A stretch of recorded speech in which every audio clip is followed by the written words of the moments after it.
PDP ini bukan positif, bukan dikucilkan, bukan dengan cara dipisahin, bukan dengan cara dibenci. PDP ini adalah pasien dalam pengawasan yang menunggu hasil. Kayak saya kemarin masuk rumah sakit, saya gejalanya 3 yang memenuhi: batuk, demam, baru 1 hari demamnya, dan riwayat kontak dengan red zone. Ternyata di hari kedua gejala saya sembuh. Saya langsung turun status jadi ODP. Di rapid saya pertama kali saya negatif. 7 hari kemudian saya di rapid negatif, saya keluar. Sambil nunggu, nggak perlu nunggu swab kalau misalkan rapid 2 kali dalam 7 hari itu negatif terus. So PDP itu bukan pasien COVID. PDP adalah pasien dalam pengawasan yang gejalanya mirip COVID, tetapi tesnya belum keluar atau tesnya pun negatif. Maka dinamakan PDP. Lah terus kenapa harus dikarantina? Ya karena tesnya belum keluar. Kalau tesnya udah keluar, ya kalau tesnya udah keluar dan negatif, dia keluar di rumah sakit. Contoh kayak Wisma Atlet. Tadi dokter TNI dari Wisma Atlet mengatakan ke saya, kalau misalkan PDP ini udah sembuh, negatif semua, dia keluar suruh karantina mandiri di rumah, jaga-jaga tidak menularkan. Ini PDP. So kalau ada kemarin masyarakat pemberitaan ODP ditolak, ODP diusir, PDP diusir, itu memalukan. Itu memalukan. Itu bukan pasien positif. OTG pun dia positif tapi gak ada gejala. Mereka akan aman kalau dikarantina mandiri. Nah kalian sebagai warga itu harusnya membantu, ngasih makan tiap hari, diorderin Gojek, nanti ditransfer. Jangan malah diusir. Nah terus siapa Mas Tirta yang harus dikarantina di rumah sakit? Yakni pasien yang tegak positif COVID dan bergejala. So kalau ada berita, Mas, teman saya positif COVID kok disuruh pulang? Karena nggak ada gejala. That's the meaning of carrier or OTG. So dia dikarantina mandiri di rumah karena nggak ada gejala. Kalau orang-orang yang nggak ada gejala dan positif COVID dikarantina di rumah sakit, ya tempatnya malah jadi penuh. Rumah sakit itu untuk orang triase merah, untuk orang triase merah yang bergejala dan PDP kuning yang bergejala, sehingga mereka harus disembuhin dahulu. So, teman-teman sekalian, pasien yang paling berbahaya, yang paling harus kita utamakan adalah pasien COVID-19 positif dengan gejala parah. Itu dikarantina isolasi. So, yang dikarantina berarti ada 2 di rumah sakit, yaitu PDP, yaitu pasien bergejala tapi belum tegak diagnosanya COVID karena gejalanya doang, karena hasil belum keluar, dan pasien yang tegak COVID dengan gejala. So, ODP dan OTG itu di rumah. Nah terus kenapa dokter-dokter, ini yang saya kecewa, kenapa tenaga medis malah ditolak? Tenaga medis itu nggak boleh ditolak. Tenaga medis memang merawat COVID, tapi mereka pakai APD. Mereka tuh mau copot APD cuci tangan. Kenapa kalian singkirkan? Kenapa kalian kucilkan? Itu tolong coy, ngucil-ngucilin orang-orang tenaga medis. Dia manusia, dia itu penyelamat. Di Cina, orang tenaga medis masuk ke rumah dikasih bunga, dikasih surat. Di sini ada orang curhat tiap hari, pasti ada. Dokter nangis karena dikucilin lingkungannya. Diusir dari kosan. Diusir dari kosan. Mereka ini statusnya dokter, itu ODP.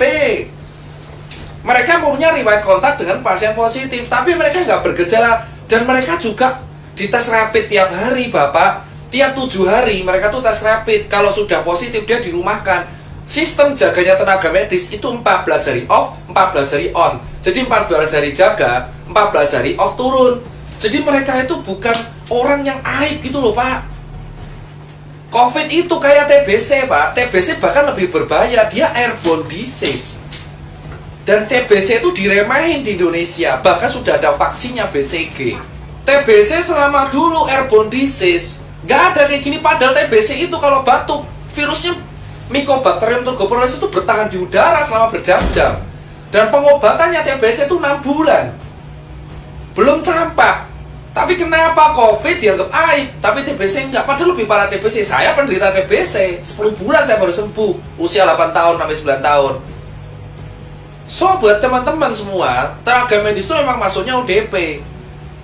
Tapi bukan dijauhin, karena mereka juga cek tiap hari. Kalau ada gejala, mereka PDP di swab negatif. Sampai mereka negatif, mereka dirumahkan kalau mereka udah ada gejala. Dan mereka tuh dokter, mereka tahu, mereka nggak bisa nularin ke orang. Mereka harus jaga diri mereka sendiri. Bukan berarti ya, mereka tuh butuh support. Kita tuh butuh support.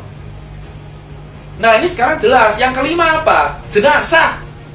Kenapa jenazah harus ada metode khusus? Gini Pak, di undang-undang, saya lupa undang-undangnya berapa, mungkin teman-teman hukum bisa melengkapi, bahwa pada dasarnya di Indonesia, kalau ada penyakit wabah, itu ada teknik pemandian dan penguburannya.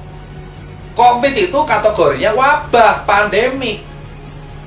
Mau dia menular lewat cairan dan droplet, tetap ini harus mengikuti prosedural penguburan jenazah sesuai undang-undang. Yaitu yang ngubur harus tenaga medis, pakai APD lengkap, even itu tukang gali kuburnya, dan dikasih kain kafan, dikasih plastik, dibungkus peti mati, lalu dibungkus lagi plastik, dikuburin, gitu loh. Nah terus kenapa jenazahnya ditolak? Saya udah bilang, COVID tidak menular lewat airborne. Kalau di udara bebas, COVID menular lewat airborne kalau kena tindakan yang aerosol di mulut 3 jam doang, itu pun di rumah sakit biasanya.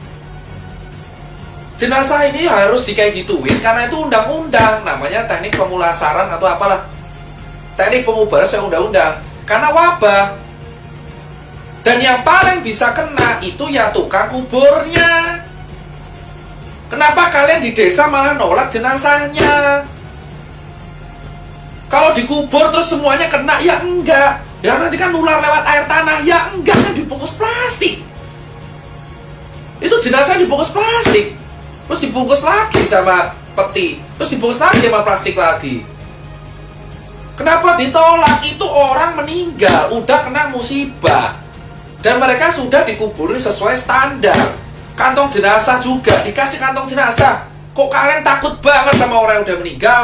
Harusnya didoakan, jangan ditolak. Kemarin saya dapat video jenazah dilempar-lempar itu ambulan karena gak izin kampung. Terus ngapa? Mau udah dikuburin sama tenaga medis. Ini ya jenazah dibungkus plastik, kasih kantong jenazah, masukin peti, petinya bungkus plastik, yang ngubur tenaga medis pakai APD semua. Terus kenapa kalian takut? Itu nggak nular lewat airborne. Yang bisa nular itu adalah dropletnya. Berarti kalau jenazah bisa nular, ya siapa tahu dropletnya keluar dari mulut, bisa jadi toh. Terus kita megang jenazahnya, makanya dibungkus mati-matian karena itu sesuai UU. Penyakit apapun yang dikategorikan WHO wabah itu harus penguburannya khusus. Mau dia penularannya droplet, cairan, airborne, kalau udah wabah pandemik, penguburannya khusus. Kalau nggak khusus itu melanggar undang-undang. Jadi kalian nggak perlu takut sama orang mati. Mereka itu udah kena musibah, takdir. Itu aja edukasi dari saya bagian 1.